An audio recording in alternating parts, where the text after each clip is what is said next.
heartbreaking story of how Sarah Baartman was abused and stripped of her dignity. If you are a lover of knowledge and a seeker of truth, make the right decision by subscribing and following this page. The story of Sarah Baartman is painful and involves dehumanization, colonial violence, and the mistreatment of black women's bodies. Sarah Baartman was a Khoikhoi woman from South Africa, born around 1770s or early 1780s in the Eastern Cape. She belonged to the Khoikhoi ethnic group, indigenous to Southern Africa.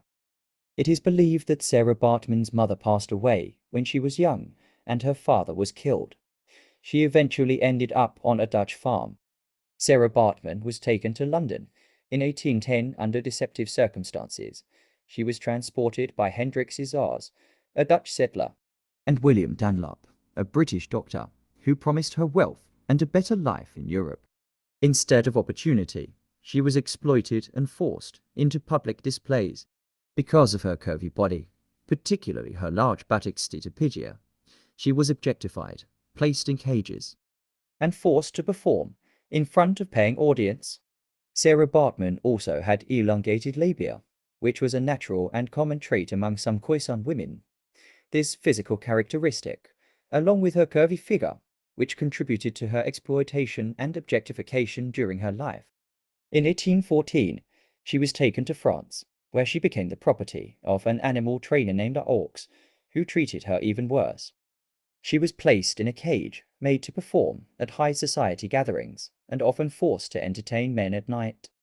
Scientists like Georges Cuvier studied her body, treating her as a racial specimen rather than a human.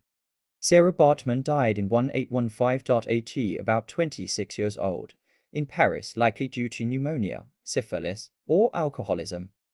Even in death, her suffering did not end.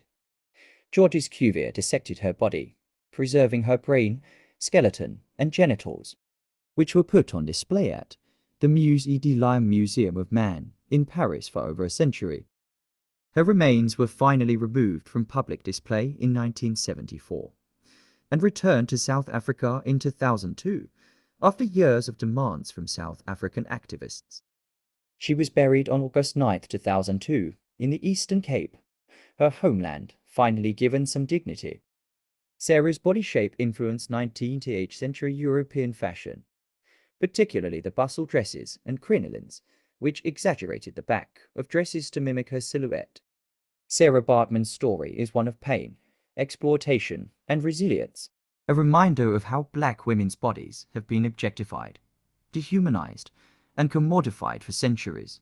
Her experience is not just history, it reflects ongoing struggles against fetishization, racism, and the erasure of dignity. As we remember her, let's honor her not just as a victim, but as a woman who deserves respect, love, and humanity.